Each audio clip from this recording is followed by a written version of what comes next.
여러분, 우리가 예수님을 듣고 보고 만져볼 수 있는 그런 특권을 얻는다면 얼마나 좋겠습니까? 그렇죠? 예수님을 보기만 하는 것도 아니고 그의 음성을 듣는 것도 아니고 주님과 악수하고 안아보기도 하고 주님을 직접 만져보는 경험을 할 수 있다면 얼마나 좋겠습니까? 근데 그렇게 했기 때문에 우리에게 아주 특별한 권면의 말씀을 하는 사도가 있습니다. 그 사람이 사도 요한이죠. 그렇죠? 우리 다 같이 요한일서 1장 1절부터 3절까지 있는 말씀을 좀 읽어보도록 하십시다. 요한일서 1장 1절부터 3절까지 있는 말씀을 봅니다. 이렇게 말씀되어 있어요. 태초부터 있는 생명의 말씀에 관하여는 우리가 들은 바요, 눈으로 본 바요, 주목하고 우리 손으로 만진 바라. 이런 말을 할 수 있는 사람들은 인류 역사 가운데 몇 명 안 됩니다. 근데 그 중에 하나가 요한이었습니다. 요한은 아마 이렇게 말해도 안전하겠죠. 6천년 인류 역사 가운데서 예수님과 가장 가까이 있어 보았던 사람들 가운데 하나고 아마 가장 가까이 있었던 사람이라고 the person 이라고 말을 해도 아마 과장됨이 없다고 생각이 됩니다. 그렇게 주님과 가까이 했던 사람입니다. 여러분, 사도 요한은 원래 그 성격이 급해가지고 별명이 뭐였습니까? 우레의 아들. 예. Son of the Thunder. 우레의 아들. 예. 조용히 가만히 있다가 갑자기 소리를 내지르면 정신이 없죠. 그런 아주 성급하고 또 성을 낼 때 아주 바락 성을 내는 이제 그런 사람이었습니다. 근데 우리가 요한일서를 가만히 읽어보면 왜 그의 별명이 사랑의 사도가 되었는지 우리가 이해할 수 있을 정도로 그렇게 하나님의 사랑에 대해서 많이 이야기를 하고 있습니다. 또 그는 가장 오래 살았던 사도죠. 하나님께서 그에게 시키실 일이 있기 때문에 이 성경에서 맨 마지막 결론인 요한계시록을 쓰도록 하시기 위해서 특별히 마지막 시대에 살고 있는 주의 백성들과 교회를 위해서 그 마지막 그 위험한 길들을 다 미리 보여주고 또 주의 말씀이 확실한 것과 주의 예언이 확실한 것과 또 주께서 확실히 오실 것과 또 주님께서 어떠하심에 대해서 의심이 없이 믿을 수 있도록 하는 마지막에 요한계시록을 기록하게 하시기 위해서 주님께서 그의 생명을 살려주셨습니다.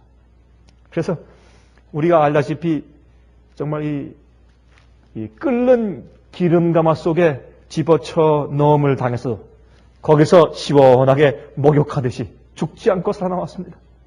그때 너무나 기가 막힌 로마 군인들이 어찌할 바를 알지 못하고 그를 이제 정치범들을 보내는 수용소인 밤모섬으로 보내었습니다. 밤모섬은 여러분 그 헬라 나라 가까이에 있는 이제 섬이었죠. 이제 그곳으로 유배를 보냈습니다. 거기에서 그가 이제 있으면서 그 계시를 받고 정말 그 지중해에 큰 파도 치는 것을 보면서 또 지중해 옆에 있는 참 용암이 정말 뒤틀어져서 만들어 놓은 바위 같은 건 뾰족뾰족한 바위를 많이 보면서 거기에서 이제 예수님을 그리워하면서 본 계시가 바로 요한계시록인 것을 우리가 아는 것입니다. 그는 이 요한복음을 기록하고 요한 1서, 2서, 3서를 기록하고 또한 요한계시록을 기록합니다. 그래서 사도 요한이 기록한 이 성경들은 정말 성경에서 빼놓을 수 없는 아주 중요한 기별들과 예언들을 가지고 있는 것을 우리가 잘 알고 있습니다. 근데 이 요한일서를 가만히 연구해 보면 이 요한일서 가운데서 특별히 우리 마음 가운데 이렇게 적셔서 들어오는 무슨 큰 소리로 울리는 것 같지는 않지만 그러나 조용하면서도 우리 마음 가운데 스며 들어오는 정말 이게 찰싹 이렇게 파도가 치면서 우리 마음을 적시어 오는 듯한 그런 느낌을 주면서 정말 우리 마음 가운데 깊은 감동을 주는 책이 요한 1서, 요한 2서, 요한 3서입니다. 아주 단순하고 간단하지만은 그러나 하나님의 사랑과 우리의 사랑에 대해서 우리의 마음과 하나님 마음을 연결시키는 그런 감동적인 말씀을 여기에 기록하고 있습니다. 그런데 특별히 요한일서는 이 5장으로 기록되어 있는데 이 요한일서 5장 가운데서 말이죠. 우리가 교회가 하나님의 계명을 지키는 경험에 대해서 눈에 보이게 설명하는데 특별히 그는 후반부에 대해서 설명을 많이 합니다.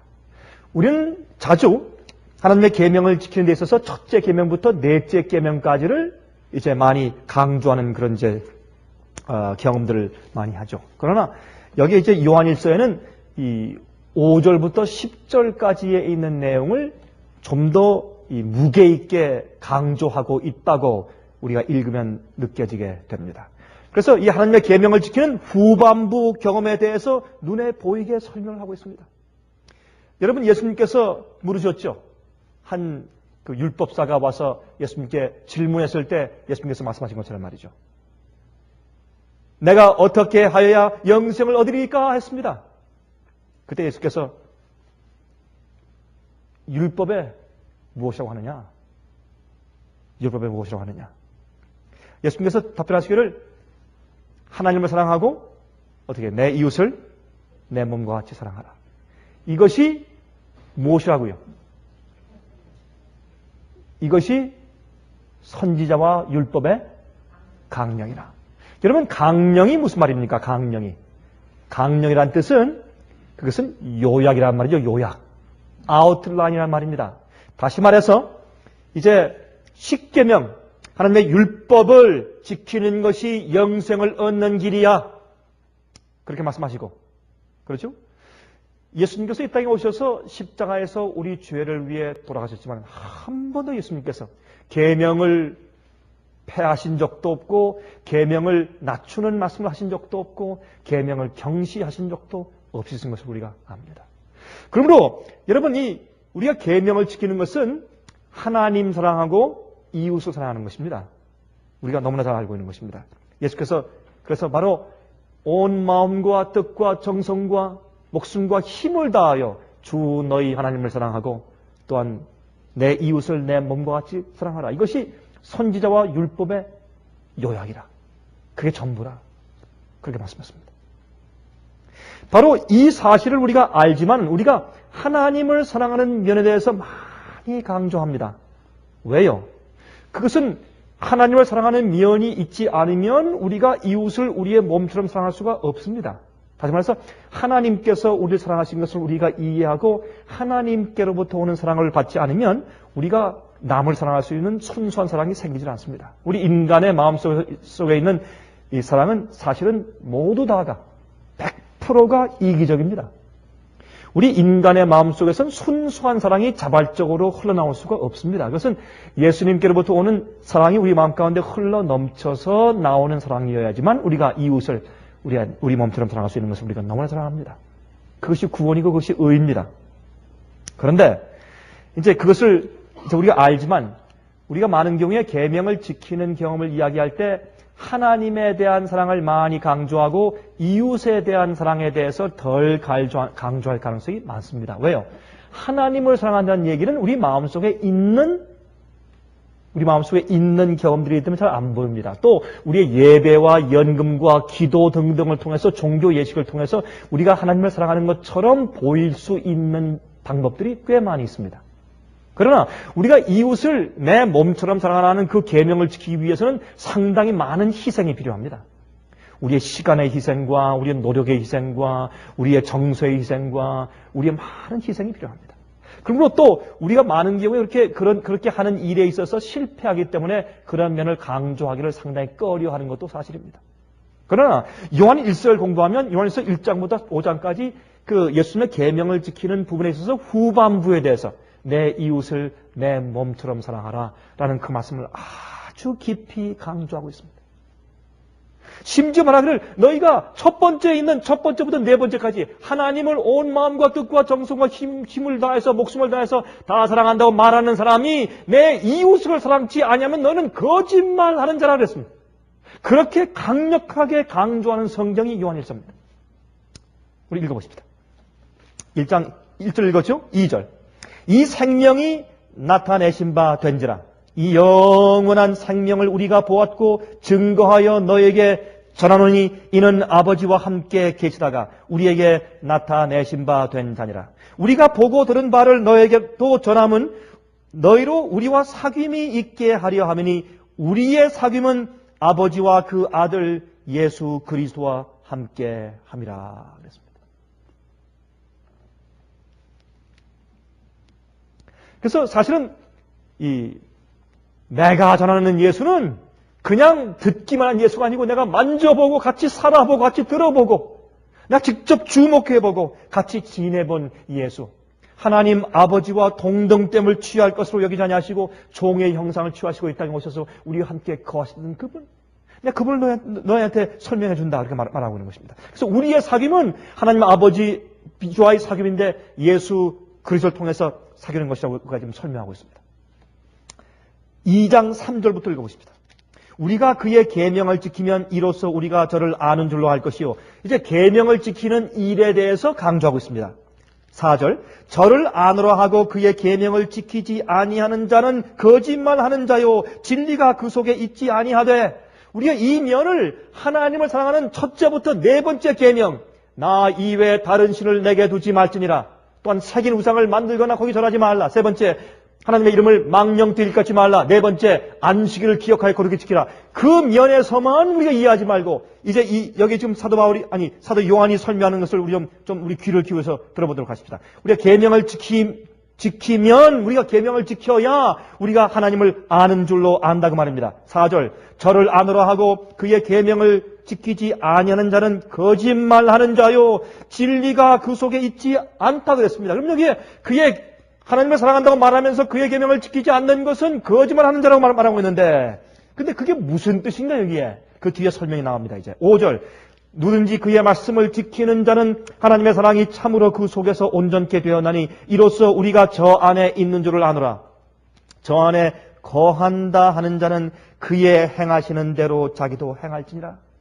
여기 지금 사도 요한이 우리에게 하나님처럼 살라, 예수님처럼 살라 그렇게만 말하지 않고 저 안에 거한다 하는 자는 자기도 그의 행하시는 대로 행할지나 말하는 것입니다.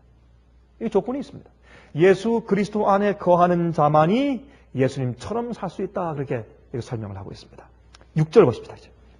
7절. 사랑하는 자들아 내가 새 계명을 너희에게 쓰는 것이 아니라 너희가 처음부터 가진 옛 계명이니 이 옛 계명은 너희의 들은 바 말씀이거니와 다시 내가 너에게 새 계명을 쓰노니 저에게와 너희에게도 참된 것이라. 이는 어두움이 지나가고 참된 빛이 벌써 비침이니라. 여러분 오늘 제가 이 새 계명에 대해서 지금 설명을 하고 있는 것인데 여기에 새 계명은 원래 있던 옛 계명입니다. 계명 자체가 바뀐 것은 아닙니다. 그렇죠? 옛 계명에 새로운 의미를 준 것이 새 계명이죠. 옛 계명을 올바로 이해하지 못하고 계명을 지키는 경험을 올바로 체험하지 못하는 자들에게 옛 계명에 대해서 새로운 의미를 부여해 주는 것이 새 계명입니다. 그렇죠? 여러분 레위기 19장 18절 좀 잠깐 갔다 오십시다. 레위기서 19장 18절입니다. 이렇게 말씀되어 있습니다.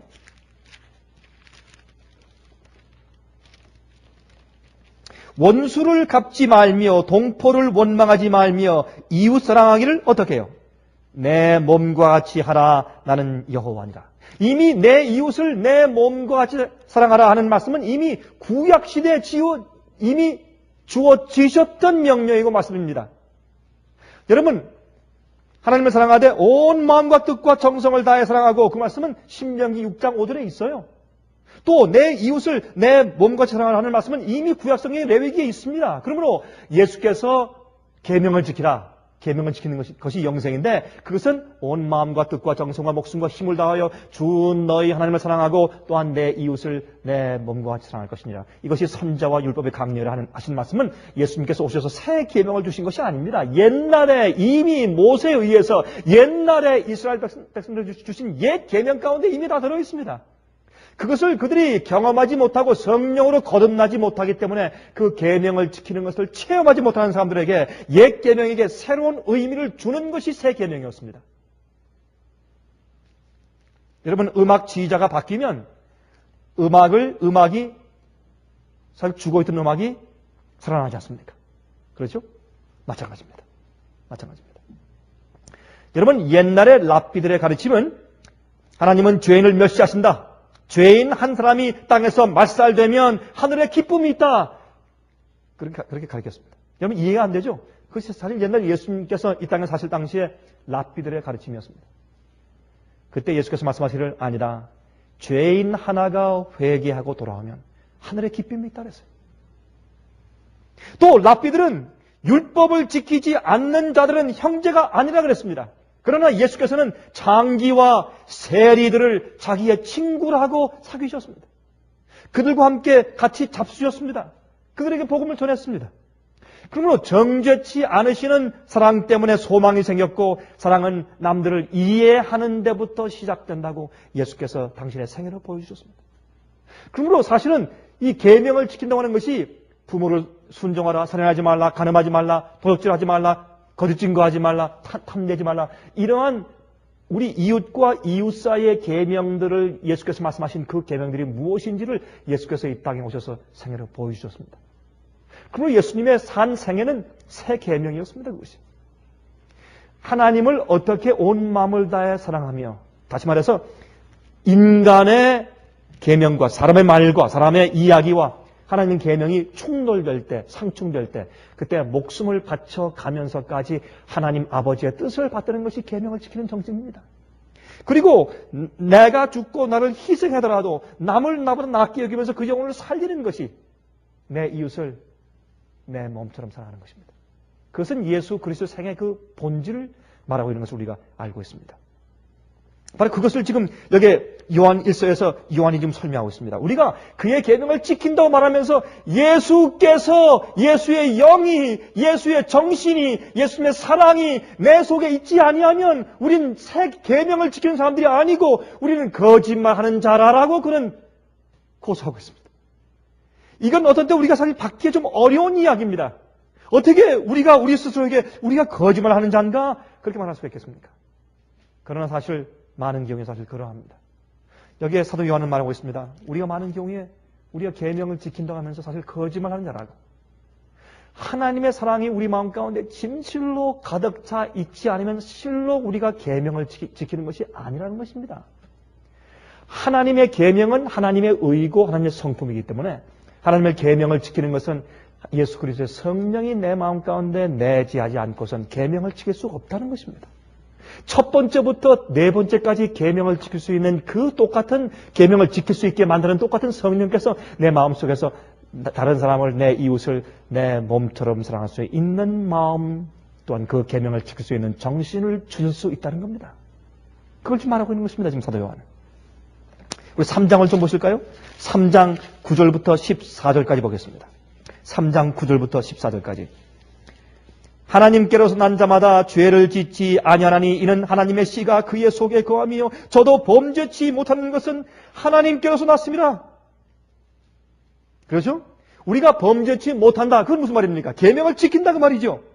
우리가 계명을 지키는 이유가 무엇입니까? 우리가 하나님께로부터 났기 때문에, 하나님의 임재가 내 속에 있기 때문에, 하나님의 성령께서 내 마음 가운데 계시기 때문에 내가 죄를 질 수 없다. 그 말은 쉽게 얘기해서 지금 사도 요한이 설명하는 것은 우리가 계명을 지킨다 그 말입니다.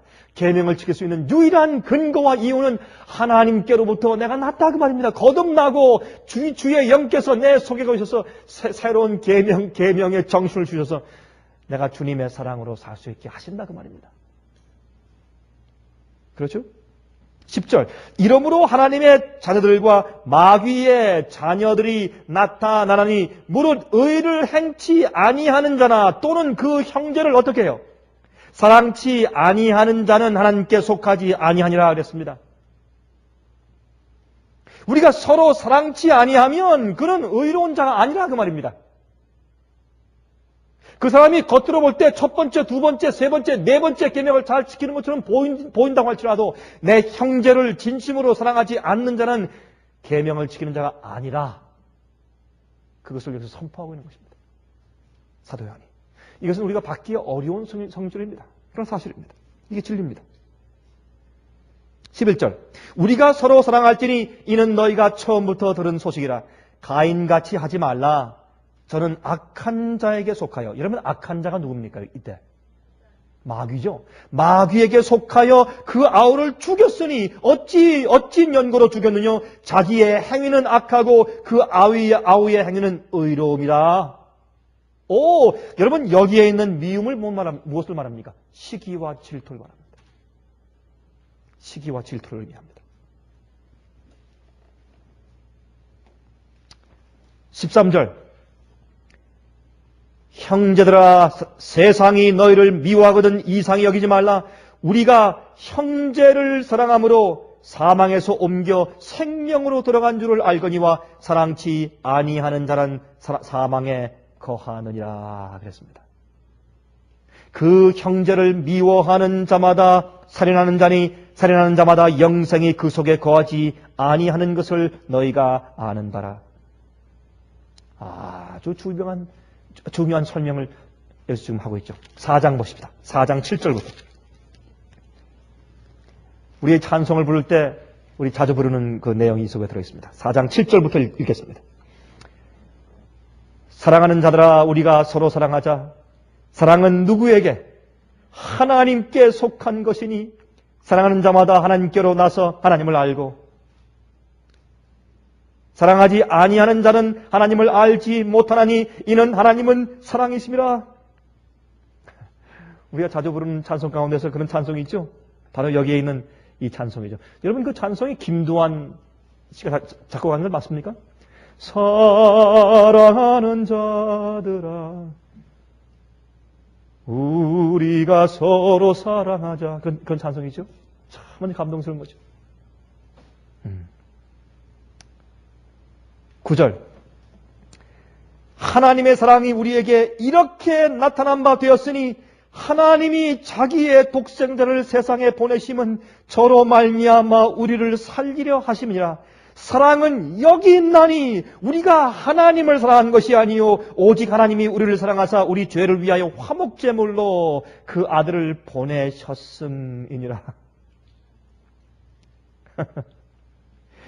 사랑하는 자들아 하나님이 이같이 우리를 사랑하셨은즉 우리도 서로 사랑하는 것이 마땅하도다. 어떻게? 예수께서 우리를 사랑하신 것처럼. 그러므로 사실 여러분 계명을 지키는 것은 우리의 힘으로 불가능합니다. 불가능합니다. 마지막 시대 요한계시록 14장에 성도의 인내가 여기 있나니 저들은 하나님의 계명과 예수 믿음을 지키는 자니라. 그 마지막 교회, 마지막 백성들의 그 특성은 하나님의 계명을 지키는 것이라고 성경은 설명하는데 그것은 우리 힘이 아닙니다. 그것은 그리스도인들의 힘이 아닙니다. 성령이 충만한 힘이고 예수의 믿음의 힘이고 예수께서 그 마음 가운데 거하시는 하나님과 함께하는 성품이지 그것 이외에 우리의 노력과 힘으로 하나님의 계명은 지킬 수가 없습니다.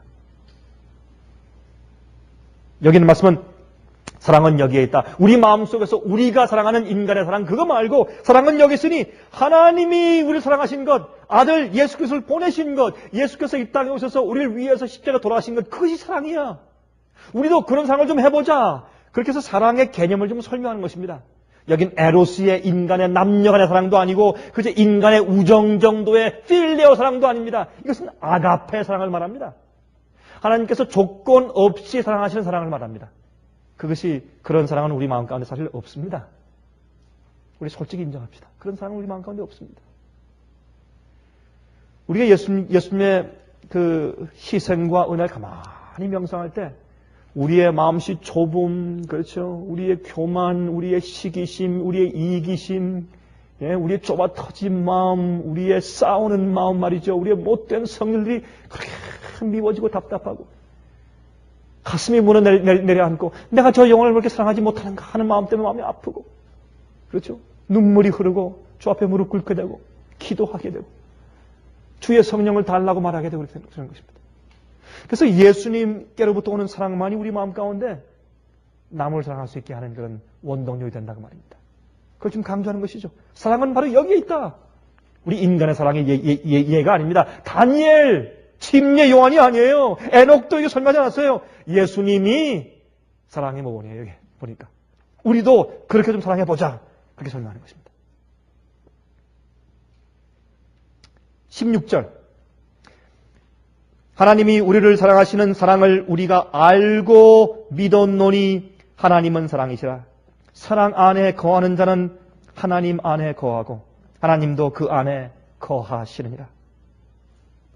이로써 사랑이 우리에게 온전히 이룬 것은 우리로 심판날에 담대함을 가지게 하려니니 주의 어떠하심과 같이 우리도 세상에서 그러하니라. 예수님의 사랑이 우리 마음 가운데 가득 차면 우리 마음 가운데 두려움이 없습니다.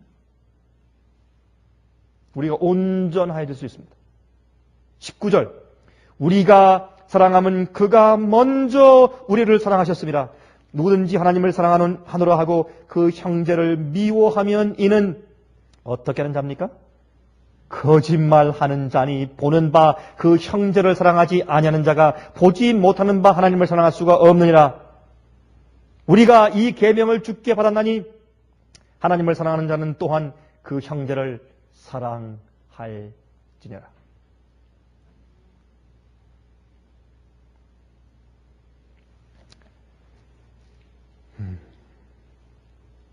아무런 응답이 없는 죄인을 계속 사랑하시는 사랑이 아가페입니다. 우리가 남에게 사랑을 줄 때 사랑에 대한 리턴을 기대하지 말고 그 사랑에 대한 보상을 기대하지 말고 줄곧 사랑해 줄 수가 있어야 합니다. 여러분, 그 사랑은 곧 우리의 이 감정적인 부분만 말하는 것이 아닙니다. 그렇죠? 감정적으로 우리가 마치 애인을 사랑하듯이 그런 식으로 계속 사랑할 수 있는 사람은 한 명도 없습니다. 그러면 이 정서적으로 사람들이 감정적으로 기진맥진해서 살 수가 없습니다. 우리가 계속 똑같은 일을 하면 우리가 육체가 힘들어서 더 이상 일할 수 없는 것처럼 우리 정신력도 힘이 떨어져요. 그러니까 안 되는 것입니다. 그리고 사랑은 우리가 고린도전서 13장에서 우리가 배웠습니다. 무례하지 않고, 그렇죠? 존중하고, 그렇죠? 복수하지 아니하고, 친절하고, 배려적이고, 그렇죠? 사랑이.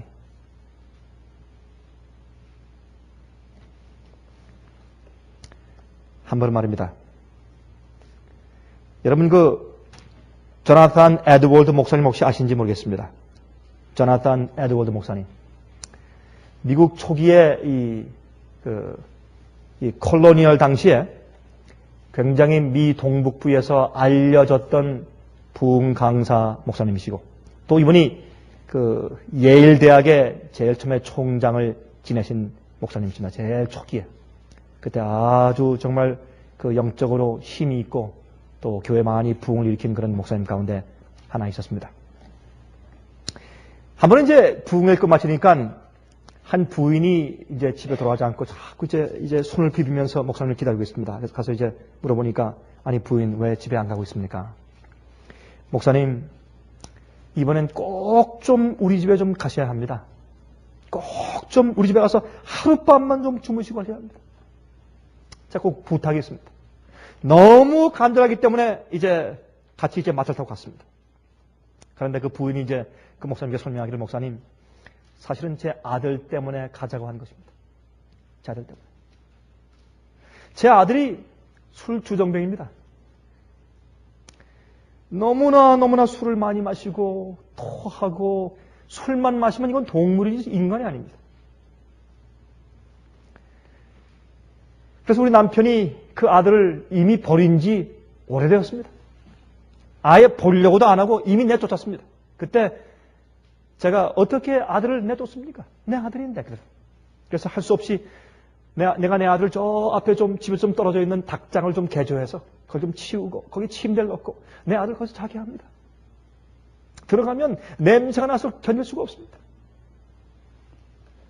그래도 혹시 이 아들에게 하나님께 돌아오고 회개할 수 있는 혹시 마지막 기회가 있을 것 같아서 목사님 같이 가셔서 한 번만 그에게 좀 말씀 좀 해달라고 좀 부탁하려고 하는 것입니다. 제 이 불쌍한 여인의 손을 한 번만 들어주시고 저와 함께 가서 내 아들에게 한 번 말씀해 주십시오. 그래서 이제 목사님 할 수 없이 그럽시다. 갔어요. 그래서 이제 그 이제 어머니는 들어오지 못하고 저쪽에 서 있고, 이 목사님이 들어갔어요. 그 얘기를 읽으면, 금내 자기 직접 쓰신 그 글을 읽으면, 참 그 간증에 힘이 있어요. 왜 사실입니까? 힘이 있어요. 문 열고 들어갔어요. 들어가니까, 이 술 먹은 자가 토한 그 악취가 그냥, 코를 찔러요. 첫 번째 이제 느낌은, 이거 내가 꼭 여기 들어가야 되나? 그래서 생각이 들어갔다고 했습니다. 그럼 들어갔어요. 들어가서 이제, 술 취해서 거의 반은 정신 나가 있는데 무슨 말을 하겠어요, 그런 사람에게. 예? 가서 이제 그 앞에 앉아서 말했습니다. 청년이요, 당신은 성경을 믿습니까? 나는 성경 같은 거 필요 없어. 당신은 하나님을 믿소. 하나님이 어디 계시오? 당신은 예수를 믿소. 난 예수 같은 건 필요 없소. 당신은 교회를 믿소. 난 교회는 지긋지긋하오. 나에게 더 이상 교회에 대해서 말하지 마시오. 손을 들었습니다. 얼마나 그 청년이 버릇이 없고 말이죠. 소리 벅벅 지르고 얼마나 또 악취가 나고 더 이상 있을 수가 없어요, 목사님이. 그래서 아무리 설득하려고 하다가 이제 대화도 할 도리가 없어서 그 목사님이 벌떡 일어나서 나왔습니다. 나와서 문을 열고 나와서 이제 말을 타고 가려고 딱 나와서 문을 여니까 저쪽에서 발을 동동 구르면서 혹시 목사님이 들어가서 말하는 몇 마디 가운데서 혹시 내 아들이 회개할 기회가 생길까봐 기도하면서 손을 부비면서 동동거리는 어머니의 얼굴이 다시 보였습니다. 이 목사님이 그걸 보고 나서 차마 또 나갈 수가 없었어요. 그래서 그 목사님이 하는 얘기가 내가 그 어머니의 얼굴 보자 내가 할 수 없이 문을 닫고 다시 들어갔다. 이번엔 들어가면서 소리 질렀어요, 목사님이. 그 아들이 소리 지르는 것처럼 이번엔 목사님도 소리 질렀습니다. 여보시오, 당신 예수를 믿소. 난 예수 같은 건 필요 없습니다. 당신 성경을 믿소. 성경 필요 없습니다. 당신 그러면 교회를 믿소. 난 교회도 필요 없습니다. 그러니까 이 목사님이 그 앞에 가서 무릎을 다 꿇고 그 청년의 두 어깨를 잡고 흔들면서 이렇게 말했어요. 당신은 그러면 사랑을 믿습니까? 사랑. 그러니까 이 청년이 답변을 하려고 하다가 움찔했어요. 왜요? 내가 사랑을 안 믿는다고 말할 수 없으니까. 그렇지 않습니까? 가만히 있으니까 그때 목사님이 눈을 질끈 감고 그 청년의 어깨에 손을 얹고서 기도했다는 것입니다. 오, 사랑이요, 사랑이요. 이 청년을 불쌍히 여기시고 회개시키고 구원해 주십시오. 소리를 지르며 기도했어요. 그러니까 이때는 갑자기 바뀌었습니다. 이제 이 태도가. 이 청년이 갑자기 놀래서 목사님의 어깨를 흔들면서 여보시오, 여보시오. 사랑이 누구보다 당신이 어떻게 사랑에 대해서 사랑이 어디에 있어? 왜요? 이 청년은 다른 건 다 부인해도 교회도 부인하고 성경도 부인하고 학자적인 논리도 부인하고 교회도 부인하고 다 부인해도 목사도 부인하고 장로도 부인하고 집사도 부인해도 자기를 자기처럼 못되고 술 주정뱅이인 아버지가 내쫓은 자기를 불러다가 닭장을 개조해서 놓아두고 매일 들어와서 씻겨주고 위에서 기도해주고 만져주는 자기 어머니의 사랑만큼은 부인할 길이 없잖아요. 그래서 이 청년은 사랑만큼은 부인할 길이 없어요. 그리고 사랑이요 사랑을 기도하니까 그분이 누굽니까? 그때 목사님이 그분의 이름이 예수 그리스도요. 그분의 이름이 예수 그리스도요. 그 얘기를 듣고 그때부터 그 청년의 마음이 열렸습니다. 회개하고 그가 교회에 나오게 됐다는 그런 간증을 그 목사님이 쓴 것을 제가 읽었습니다.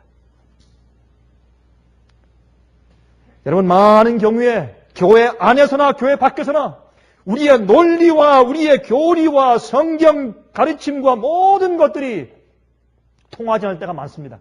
특별히 오늘날 현대인들에게 그렇습니다. 그럴 때 통하는 것은 하나님께서 내 속에 내재하시는 5제부터 10제까지 계명을 지키는 우리의 품성입니다. 그것은 통합니다. 남들이 그걸 보면 부인할 길이 없습니다. 아, 저건 하나님입니다. 또 하나님께서 저 사람 가운데 살아계시구나. 그걸 부인할 자가 없는 것입니다. 그런 얘기가 있죠?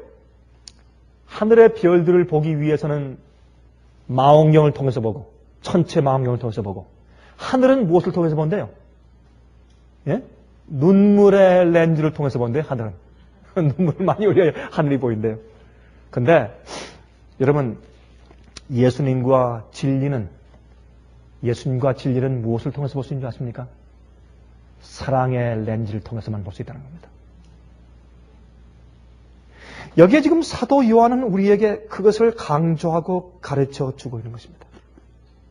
많은 경우에 우리가 첫째부터 넷째 계명만 강조하려고 애쓸 때 사도 요한은 그게 아니라는 겁니다. 우리가 하나님을 사랑한다고 하면서 우리가 계명을 지킨다고 하면서 하나님을 안다고 하면서 형제를 미워하는 자는 거짓말한 자라고 성경은 우리를 정죄하고 있습니다. 그렇죠? 그러므로 요한복음에 예수께서 말씀하기를 너희가 서로 사랑하면 세상이 너희가 내 제자인 것을 알 것이라고 그랬습니다. 그렇죠? 우리가 주의 계명을 다 지키면 첫째부터 열째까지 다 지킬 때 세상이 우리를 보고 어떻게 해요? 예수님의 제자인 것을 아는 것입니다. 마지막 시대 짐승의 표의 환란이 올 때 하나님의 계명을 지키는 것이 이슈로 핍박이 올 때 그때 첫 번째부터 네 번째까지의 계명을 지키는 사람들만이 아니라 그들은 다섯째부터 열째까지의 계명을 지키는 품성도 그 속에 있기 때문에 하나님의 계명을 지키는 자들로 서게 된다고 말입니다.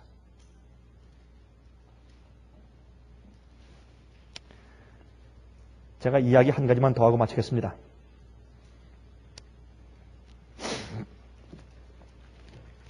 한번 제가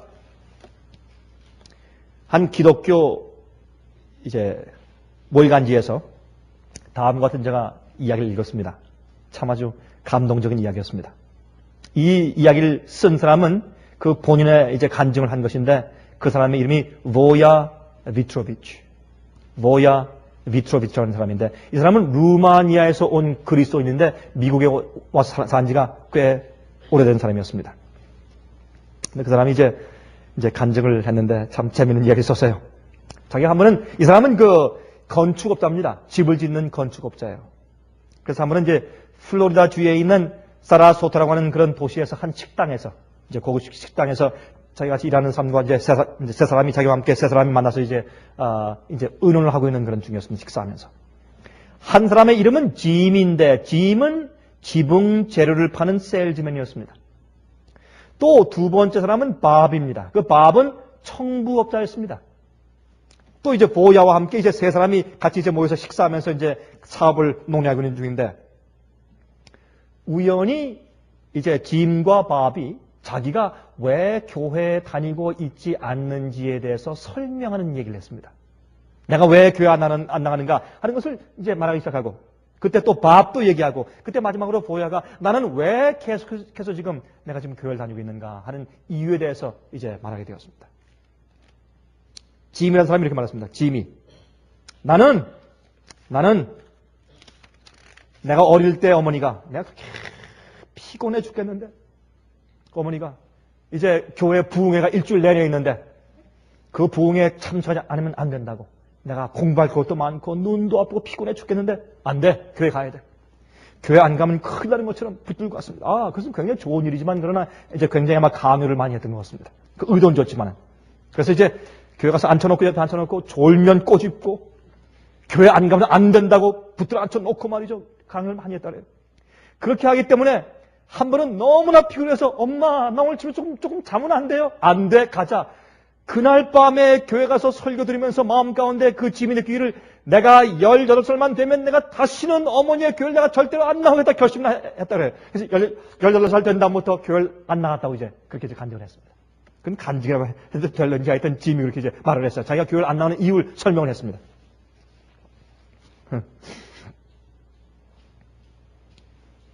그 말을 듣고 나서 옆에 있던 밥이 또 말했습니다. 밥이 내가 교회를 안 나가는 이유는 이로써 나는 기독교 학교를 다니고 있었어. 내가 중학교 때인데 성경 시간에 성경 선생님이 말하기를 요나가 바다의 큰 고래 뱃속에 들어가서 3일 동안 있었다고. 근데 바로 그 전 시간에 생물학 시간에 배우기를 고래의 목구멍은 사실 크지 않다고 한 5인치밖에 안 되는데 어떻게 고래의 그 목구멍 속으로 사람이 들어갈 수 있느냐? 그건 불가능하다.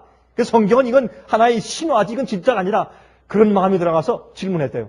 아니 조금 우리가 바로 전 시간에 생물학 시간에 배우니까 고래의 목구멍은 한 5인치밖에 안 되는데 그 속에 사람이 어떻게 들어갑니까?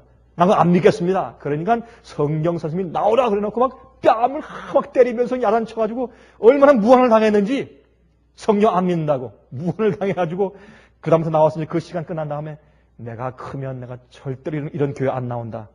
그 다음부터 내가 약속을 지켜서 지금까지 교회를 안 나간다고 이렇게 말을 했습니다. 이런 그런데요. 여러분의 상식을 제가 알려드리겠습니다. 고래 가운데 이 사람을 자기 뱃속에 잡아먹어서 고래 속에 뱃속에 들어가 사람이 날 수 있는 그런 종류 한 종류인데 그것은 청고래입니다. 청고래. 청고래는 목구멍이 큽니다. 여러분 지금부터 한 40년 전에 하와이 근처에서 배를 잡던 어부들 가운데 한 사람이 물에 빠져가지고 청고래 뱃속에 들어갔다가 살아나온 경험이 옛날에 있었습니다. 그러므로 이 청고의 그 목구멍은 큽니다. 우리 그 상식적으로 이제 알면 좋겠습니다. 그 얘기를 다 듣고 나서 이 보야가 이런 마음을 가졌습니다. 이들이 나의 교회, 내 백성, 나의 형제들에 대해서 말하고 있구나 하고 마음 가운데 아프게 생각을 했습니다. 그 다음에 이제 그가 이제 감정을 차리게 되었습니다. 여보게들, 짐, 봐. 근데 나는 아직까지 내가 교회에 계속 다니고 있네. 그 이유가 있네. 내가 설명해 줄게. 설명했습니다. 이 보야가 어릴 때 말이죠. 이제 고등학생 때, 그 어머니가 기독교 학교에 보내기 위해서 루마니아에서 멀리, 좀 집에서 좀 떨어진 곳에 하숙을 좀 가서 치는 데 가서 좀 있으면서 학교를 다니게 이렇게 해주었습니다. 그래서 그 아이들을 이제 하숙을 치게 하고 또 기독교 학교에 보내기 위해서 아주 어머니 아버지가 참 땀을 흘리며 일을 많이 했다. 특별히 이 건초를 비는 일을 많이 했답니다. 한 번은 이제 어머니와 아버지가 이제 보내준 돈을 가지고 이제 교회 가지 않습니까? 교회 가면서 이제 이 돈들은 얼마큼은 떼어서 꼭 교회 가서 꼭 연금으로 드리고 얼마나 학비를 쓰고 얼마는 이제 너희 잡비를 쓰고 얼마는 또 하숙비를 내고 이제 그 있지 않습니까? 그래서 이제 어머니와 아버지 말씀대로 이제 교회 연금할 돈을 갖다 이제 가지고 동료를 갖다 자꾸 던졌다 받으면서 이제 장난을 치면서 지금 교회 가고 있는 중입니다. 근데 교회 가고 있는데 갑자기 오른쪽에서 막 음악 소리가 막 들려왔어요. 자기 동생과 함께 이 보야가 자기 동생과 함께 지금 교회 가고 있는 중인데 오른쪽에서 이제 음악이 들리는 겁니다. 그래서 이제 뭔가 해서 가서 봤더니 서커스 단이 왔어요. 서커스 단이.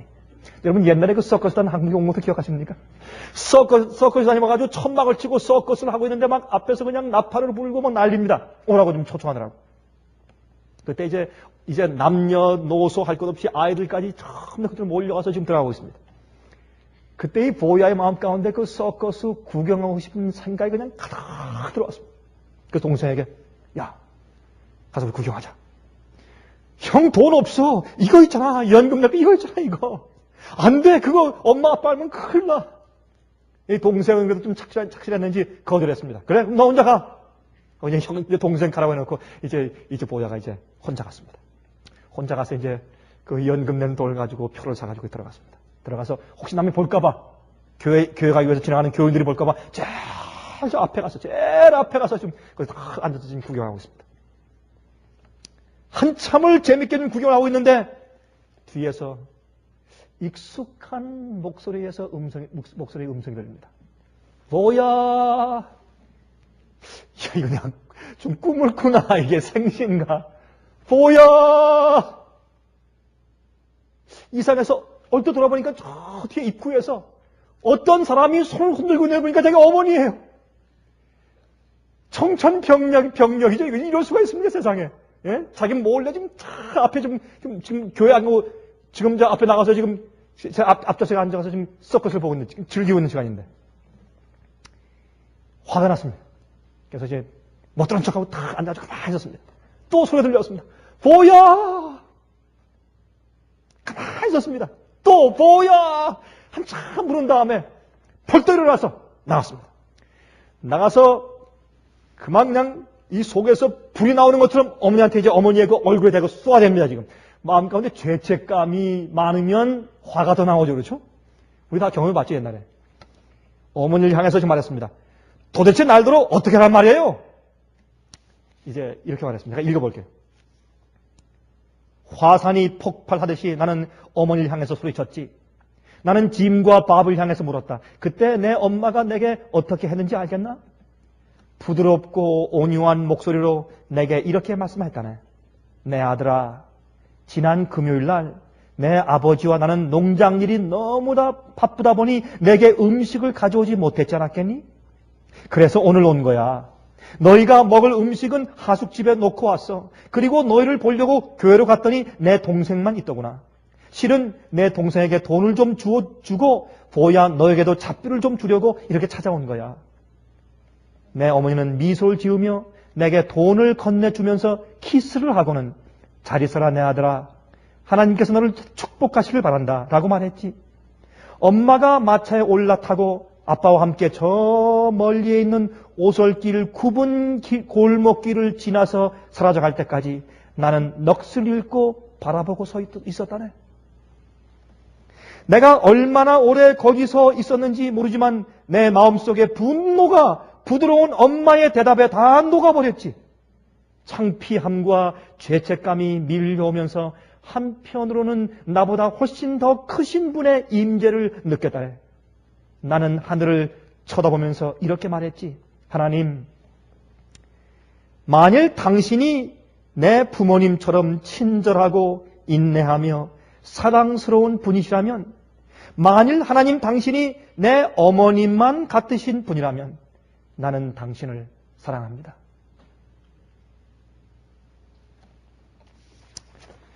우리가 많은 경우에 전도하는 일에 실패합니다. 남들에게 예수님에 대해서 보여주는 일에 실패하죠. 많은 경우에. 우리가 하나님이 우리를 먼저 어떻게 사랑하시는지를 잘 몰라서 그렇습니다. 그래서 우리가 하나님을 사랑하면 우리가 남을 사랑할 수 있다는 겁니다. 하나님이 우리를 사랑하신 것이 어떠한 사랑인가 좀 보라. 그렇게 설명해요. 그것을 이해하는 자만이 계명을 지키는 사람이 됩니다. 여러분, 전반부뿐만 아니라 계명의 후반부까지 지키는 사람 되시기를 간절히 바랍니다.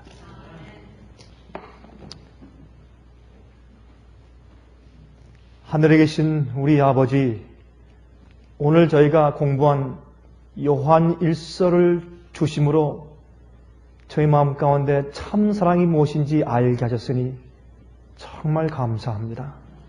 주의 계명을 지키는 그 본질의 의미를 다시 한번 상기케 해주심을 참 감사합니다. 주님, 우리 다시 이날 주 앞에 고백합니다. 우리 속에 하나님의 아가페 사랑이 없습니다. 아무 반응이 없는 사람에게 계속해서 끊임없이 사랑해주는 그런 하나님의 사랑의 정신이 저에겐 없습니다. 그러므로 우리가 위로부터 받는 방법밖에 없사오니 주님 약속하신 성령을 저희 마음속에 부어주시고 회개하는 저희 심령을 간합해 주심으로 주여 계명 지키는 백성으로 만들어 주시길 기도합니다. 우리 마음속에 죄를 씻어 주시되 죄의 성질과 정신까지 씻어 주셔서 예수의 성품이 우리 속에 아로 새겨질 수 있도록 도와주시옵소서. 주님께서 우리를 먼저 사랑해 주셨습니다. 우리가 먼저 사랑하는 것이 아닙니다. 그것을 보고 배워 알아야 우리도 남을 사랑할 수 있는 것을 다시 우리가 깨닫게 되었습니다. 아버지시여, 우리 마음속에 온 마음을 다해서 하나님 사랑하되 내 이웃 사랑하는 자가 될 수 있게 하시고 그러한 우리의 삶과 품성 때문에 우리의 증거가 확실해지게 하시며 남들이 우리를 볼 때 하나님의 제자들인 것을 보아 알 수 있도록 축복하여 주시옵소서. 살아계신 예수 그리스도의 거룩하신 이름을 받들어서 간절하게 기도합니다. 아멘.